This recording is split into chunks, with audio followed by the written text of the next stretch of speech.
Good day, everybody. Welcome to Rana's Radar. Now, there is a lot involved when it comes to doing a high-end build like what we've got in front of us, the 1963 Corvette split window, built by Bill Elverstahl out of Cousins Customs in Wisconsin. Now, there is a full shop tour, so you guys can have a look to see exactly what Bill is about, as well as check out some of his other builds and projects.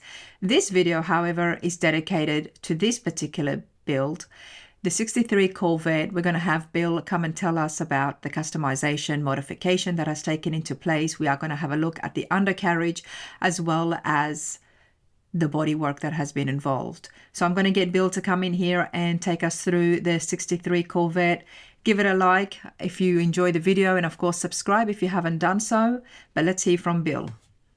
Side here is a 1963 Corvette that we did a complete resto-mod restoration on, and I had strict instructions to not take away from it being a 63 Corvette, but it is a resto-mod.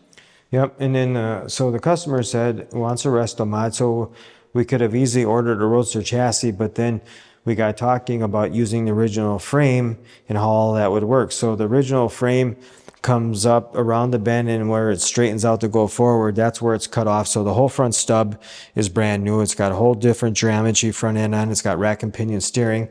It's got a full frame, the original Corvette frame, the 63 Corvette frame, which is really neat because you call that the heart of the car. That goes all the way back here, and then the original frame ends right there, and then it continues out the back here, but it's in the ways. Well, that all got cut off. So this is all round tube chromoly chassis, 4-link coilovers. So that's all custom in the back, and then we double frame railed it. So what that means is there's a whole nother frame rail that we put in from the back to the front to strengthen the whole car. So it's double frame railed.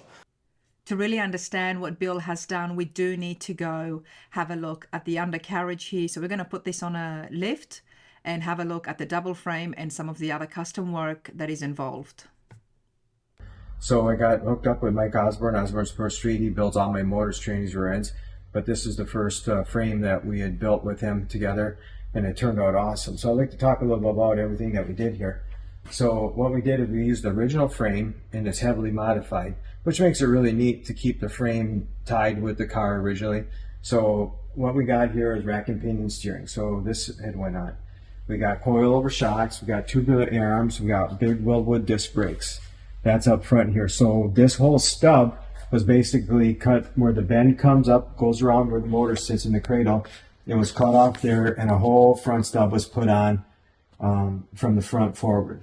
So things that we did to this frame here is we notched the frame to tuck the exhaust up as tight as we could so there's no exhaust hanging down, so you can see it's notched. This is all welded in, body worked. And then here's another thing that we did is we double frame railed it. So this is the original frame right here. This is new, a front stub here that was welded in and double frame railed. So then what this cutouts here were, if he didn't like the side exhaust, which was 99.9%, that's going to be fine. But we did it with the option that we could run the exhaust out the back. So that's why this was notched, so we could run the exhaust out the back. So it was basically a dual purpose frame. And then what we got here is a transmission mount. This is called a wishbone transmission mount. This, as you can see, it's basically a wishbone. And this goes back into the 4-link bar that goes all the way across that holds the 4-link system that we'll get to in a minute. So this was designed, original frame on the outside, new front stub on the front. Same thing here, tubular arms, coilovers, disc brakes. And then double frame rail on this side, obviously. When we get to the back, here we got our 1000 bar, we got our 4-link. And from here, the frame is cut off right here. So this is where the original frame ends. This is all chromoly round tube out the back. So if you look up in here with the camera, you can see all our round tube that goes up front here, and then that goes all the way out the back. We got coilovers, we got Fab 9 housing here for our rear end, 4-link, braced, everything's tied together very well, very strong. Again, big Weldwood disc brakes, and this Fab 9 housing is the best on the market. You ain't gonna break that thing or tear it apart. again, here the frame is notched for the exhaust. If we wanted to come out the back, we got a nice bend, and we already have an exhaust kit that could have went out to the back. It would have went right through here, but we're not running out the back, and it's not terribly loud, and he already heard it running. He says, no, it's fine. But this is just some neat options of if we want to run the exhaust out the back. So it was a dual purpose frame. Everything's been sanded, primed, smoothed out, turned out great, and it is painted body color, the same color as the car, and it's turned out really good. So then let's go in the back here. Here we have a diffuser that we built. It was just a kit. You buy it and we cut it and fit it all, and we got this all with insert standstill screws holding it together. Brand new big gas tank in the back. Why don't you come back here, Beck, and take a look at that Fab 9 housing. Just beefy monster. 14-inch wide tires, and then they're mounted to shot wheels, and we'll show you those in a minute here. So if you come around to the front here, take a look at those wheels. 14-inch wide tires. So it's not called like tubbed out Pro Street. This is not that. It's just Restomod. Restomod's just like when you buy a newer Corvette, you know, they come with a 14-inch wide tire. So that's what this has got. So that's why we had to narrow the frame in the back. And then plus we got a Fab 9, like I said, 4-link coilovers, and that's all got to do with that round tube chromoly chassis in the back. And it is a 427, but it's a 427 LS, and that is a whole nother conversation piece right there. So what that is that's a Motown block. That's basically disguised to look like a small block Chevy, but it is an LS. It does run a small block Chevy rotating assembly, but the cylinder spread, the lifter spread, all that is to fit the LS camshaft, the LS heads. So the heads and the intake is LS. So all they do is they call this an LS, and we bored and stroked it to make it a 427 to kind of go along with the era of a 427 big block. We are going to have a look at that, but tell me more about some of the bodywork that is involved. So again, strict instructions, build me a Restomod. I don't want no extra vents and scoops and stuff that the car never came with. So all these little scoops and vents, that's all original. Nothing's been altered there. The hood has been altered. I had the hood custom made. This is called a Stinger. This is off of a big block, but this was made onto a 63 hood, and this I needed some carburetor clearance, so we had to raise it a little bit. And then 63s had this. This was a decal, and it was brushed aluminum with these black inserts. I had these made out of billet aluminum, so not a decal. So that's kind of like on the Restomod look. He didn't want no wipers on it, so we made it wiper delete. So on these cowl vents here, there was holes here where the wiper arms came through. I had these made out of billet aluminum also. So with that, got rid of the wipers. And then you painted it. And then I painted them to be body color, yep. And then the bumpers are called tuck bumpers. The original bumpers are 3 inches wide. These are 5.5 inches wide. So these are tucked right tight to the body, which is a very common modification that we do in builds, you know, tuck the bumpers. And so those bumpers were custom made. Yeah, you don't need to know the price on that, but they were very expensive to have made, but they're wonderful. About the relationship between yourself and any customer when it comes to doing a build, how much input and intake, what's involved? Well, they got to know what's going on, and it's best to be just, you know, completely honest with the customer, obviously, because at any given time they could show up and see how their vehicle's doing. You don't want to tell them any BS, and you know, so I'm not about that. But it's very important to be upfront and just knowing that we could get behind because of more work or parts delay, and you know, body shops have a horrible reputation, you know, that it gets put in the body shop jail is what they call it. I have heard that too. You know, and I'm not going to say it never happens because it just takes longer than planned, you know, that's all it is to it. And when you're custom building, it takes more. I mean, just the designing, you run into problems. And on that note, I am going to say one thing right here, everyone. The body shop and people like yourself, artists, painters, I would call them not perfectionists or very particular. Yeah. And when it comes to blocking and prepping the body for paint, you could be stuck on a position, like a space, just for weeks on end, just to get it right. And every time you put that guide coat on, next thing you know, you get more dark spots that appear. I know this because I'm seeing it firsthand at the shop right now. And every time I walk in, I'm like, Kent, you're still in that spot.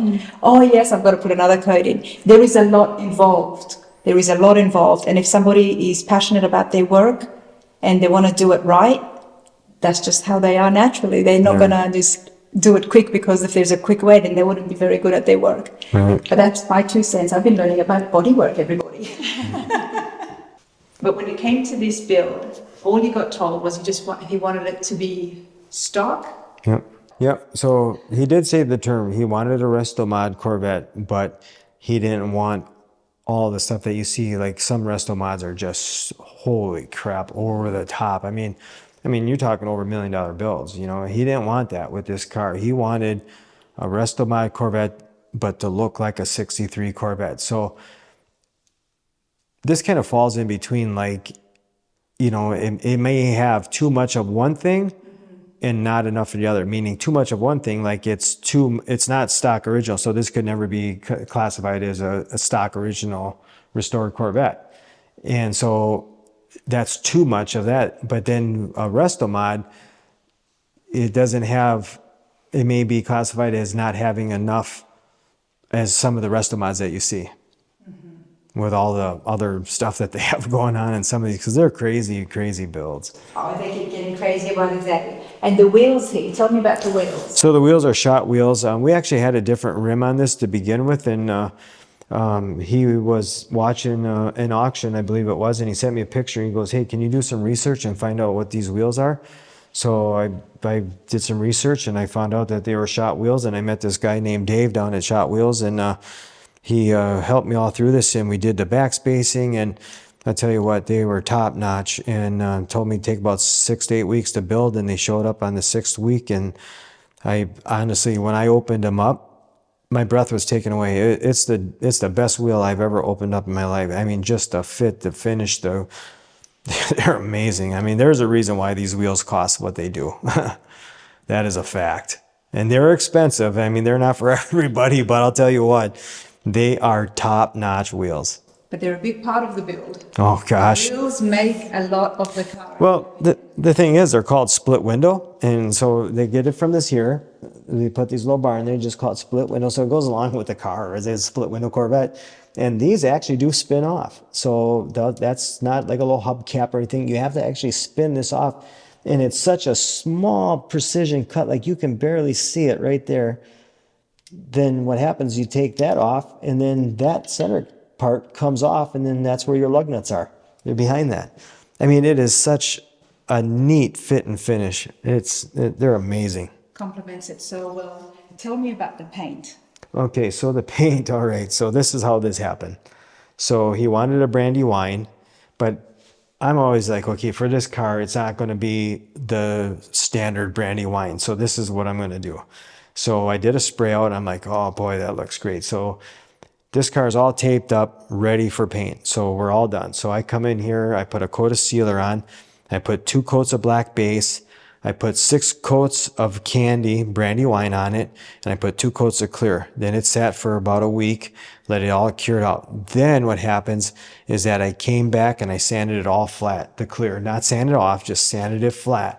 So now I'm ready to recoat it. So then what I did is I took that same brandy wine that's got a ton of pearl that I put in it, and I over reduced it. So the paint is very, very thin. So the paint went on just super thin, but the pearl is still a solid object, and that's sticking up past the paint. So this thing looked like almost like bass boat paint. I mean, there was so much glitter in this, which I knew this because I already did a spray out panel. So then what happens is that I take strict candy dye, just dye, and I put that in the cup and I mixed it up and I over reduced that, and I put 2 coats of candy dye over the top of it to go over that pearl, and then I put 6 coats of clear on it, and then we sand and buffed it flat.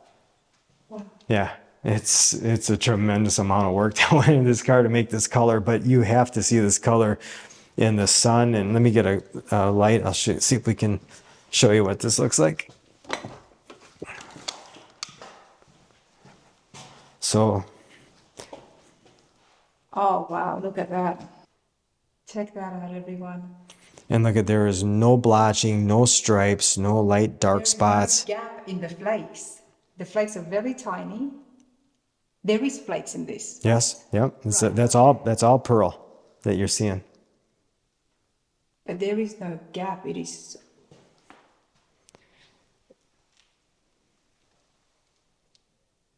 Okay, this one best of paint as well as best of show recently. Yeah, Tell me so about that. so we I'm took not it surprised looking at it. so we took it to Marshfield, Wisconsin. They have a car show. Top city. Yep, and they've had over 1,000 cars, but this year they had 760. So it was down on count a little bit for whatever reason, no big deal. But it's a very high profile car show and some really, really good builds show up here. Well, when it was all said and done, it won People's Choice Award, Best in Class, Best Paint, and Best of Show. Wow. Congratulations. Thank you. And we actually took it to another show in La Crosse, and there was some major, major car builders there. And I actually had 5 guys from that show come up here, all different car owners, all different builders. And they come to talk to me about this car and about the engine, about the bumpers, the headlights, the flush mount glass, that they've never seen anything like this on a C2 Corvette. And how did you come up with this? And, I'm just this little shop in Polonia. I don't even have the big name, the TV shows and all that stuff. And we come up with all this trick stuff for this car. It looks phenomenal. Now, of course, what everyone's been waiting for. Let's take a look how you got the LS. Yep. So 427. So what this is it's a Bill Mitchell World Products, disguised to look like a small block Chevy. So there's no coil packs. When Bob, the owner of the car, Bob, he says, can you try to keep the wiring to a minimum, or that kind of stuff? He didn't like all those coil packs. Well, to go along with the build, this car runs a distributor. There is no coil packs, so it looks like a small block Chevy, but you can tell it's an LS. And he wanted carbureted, and we have everything to turn it into fuel injection if he wanted to. All the wiring's already done. It's all hid underneath the dash. And then, so all we had to do is, if we already have the fuel injection unit, all we have to do is pull off the air cleaner, pull off the carburetor, bolt it on, hook up the wires, and it's fuel injected. So it's kind of built in dual purpose. And, but it's a small block, or that's just an LS, I'm sorry, but it's disguised to look like a small block Chevy. Runs a distributor. Distributor here on the top, but then you've done some things to the distributor as well. Yep. So it still runs the original tack drive, because he wanted the original gauges in the car. He didn't want any fancy aftermarket gauges. And then I made the air cleaner, and instead of dumping the air cleaner out front, because he was thinking that was going to take away from all the bright work up here, so we made the air cleaner to bend backwards. It runs the original catch can over here, like the original Corvette did. So there's a lot of mix and match from original to modern. And I really do believe that this is probably one of the most tastefully done Corvettes. I just really went on a limb, and he left it up to me to design it. And of course, I design all the builds here with the customer in mind and what they want and colors and stuff. And yeah, I think we hit a home run. I would agree. You really listened to what Bob wanted, because you could have easily put a lot of panels here and covered up some stuff. But no, when you've got the motor looking like that, it needs to be shown. And it looks brilliant. What was his reaction when he first saw it? I've learned that he's doesn't show a lot of emotion, but when he shook my hand and looked at me, like when he told me I want this to be an original looking Corvette but a resto mod, I really sensed that, man, he wanted to say, man, you did a great job. And there's all kinds of people around. But then a couple of days later, we had a really good talk on the phone, and he really complimented the hell out of me and the shop and the guys and what we were able to build here for him. He said it's better than what he imagined. Better than what he imagined. He was 100% happy. And what was the car that he had before this? Was this a first time build for the customer? Or? Oh, well, me and Bob, yeah. Now we're talking about another one, and we'll see if that comes true or not. But he's had cars built and other ones, and he's got some stock originals. Like we did tune-ups and oil changes and stuff on all his cars, and he's got a 57 Cadillac that's all stock original. It's just like, wow, look at what they used to build. It's pretty impressive, but it's stock original. And he bought that from somewhere. I think that was actually going to an auction, and he intercepted it along the way and got it before it went to auction. How did this idea come about? Before we continue to look and check out the interior, the engine bay and the distributor, how did that all come about? That's just all me. I mean, I'm not kidding you. Like Had you done something like this before? no, this is the first one. And obviously, And I knew I could do it. I just didn't have this kind of clientele, you know. And now with the Bel Air and you know, and everybody knows what I can do. And my paint jobs all spoke for themselves. But I just needed this guy to. spot on when you said it is thanks to Bob that you're able to be given the opportunity to really show your skills and your creativity. And in Trepanier's words, it is thanks to the customers that builders are able to shine and really get a chance to show what they're capable of. Right. Yeah. But yeah, let's continue. Let's have a look at the inside. Was the interior done in-house? So I have an interior shop uptown, Les's Upholstery. So I got together with Paul, and Les was his dad, and Les is still working, and he just celebrated his, what did I see, 90th birthday or 90 something, and his dad's still working. But wanted the red stitching, just like the factory had, and so he made the door panels, this red stitching, just like the new vehicles have, but the red obviously goes with the car, that's why he wanted it. This is called African leather. It's a very high dollar, but not like your most expensive, but we weren't probably going for that look, but it does look really nice, feels really good. Interior is all custom, how we designed it, and then they did all the interior. So this has got the original 63 Corvette seats, and I had them add the bolsters, which goes along with the Restomod look. The dash is different, the tunnel's different. And Bob's a taller man, so we actually cut the floor out and lowered the floor so he had more headroom. Is that what's going on? Okay. Yep. So we did that for him, and he didn't know. Sorry, I'm just noticing little things. Is that lights over here? Yep. Yeah, he was impressed with that too. And then he opened the glove box. The glove box lights works, and it has a dome light. He's like, "Holy shit, it's got a dome light." So we Before I look at the gauges, though, I am liking the console. What is it called? The waterfall, the fountain, or in the Corvettes in the earlier days? Yeah. There's a couple different names for it, but that's why he wanted the original gauge package, because that's very, very unique. By 64, I think ran this gauge package. If not, but 65 they were just straight needles, and they didn't have this look. And he wanted that look. So we actually had that gauge package sent out and updated. Okay, now talk to me about the headliner. So the headliner would be just a normal perforated piece of velvet or vinyl, that would go up and it actually gets glued to the roof. But what we did is we've got heat barrier over this whole car and sound deadener. And so underneath this panel is the whole roof is all done with that. And then, but I had this interior headliner panel made, and I painted it. So when you get in there and you look up, you see a reflection. So you see all the gauges, the steering wheel, the shifter. That's something too that when we head down to La Crosse, the guys have never seen, and it's just certain things. I've never seen one like this either, and I'm always drawn to headliners. So different. Yeah, this is pretty cool stuff. I love seeing things that have not been done before. And we got AC, it blows ice cold air. So that all works, and runs good, drives good, handles like a dream. It's definitely a sporty sports car type handling on it. And what about the gauges? So the gauges are the original gauges. I sent those out, had those modified to better specs today to work and run. And then the clock that's ticking over there, that was upgraded to quartz, all that kind of stuff. So that was one thing that he kind of demanded, that we keep this original gauge package because he wanted that look. Aftermarket steering column, tilt wheel. This is a very common wheel in today's look with the flat on the bottom for Restomods, but it's nice. It kind of looks like an old school wheel. So it's good for him because, like I said, he's a taller dude, and with a flat on the bottom, he can have a little bit more room.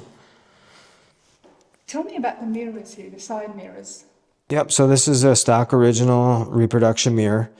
and then very nice quality, obviously. And then, but they came with only one mirror, and you could get a second mirror, the passenger side mirror, but it basically was only an option in all these years of the building cars. So I've never liked one mirror on a car because it just looks odd to me, that they got a mirror here but not here. So he didn't tell me to put a mirror on it, but I was putting a mirror on it, and so I ordered a left and a right. But when he saw it and it was all done at Iowa Car Show, and then when we had a pretty lengthy conversation, he had told me how impressed he was that I put a passenger side mirror on because he hated that look too. And that was a conversation we never had, but it was like I almost could sense it, and that's why I did it. But he was so impressed that I put that mirror on the passenger side, and so I was happy that he was so happy. Better than getting, what'd you put that mirror on there for? Where can people at home expect to see this? Will you be showing it at a show this year? There's a really nice show in Chicago in the middle of November, the Corvette and Muscle Car and Corvette show. Have you ever heard of that one? I have, yeah. That's supposed to be, and I've been there because I'm not a big, heavy deer hunter, but we have big whitetail deer hunting season up here, and that's the opening weekend of deer season. And so I've never went to that show because I deer hunt, but I'm thinking that maybe I'll take it there. Beautiful build, and we got sidetracked from our shop tour, but we had to have a good look at it in detail. But there is another building as well. Let's continue along.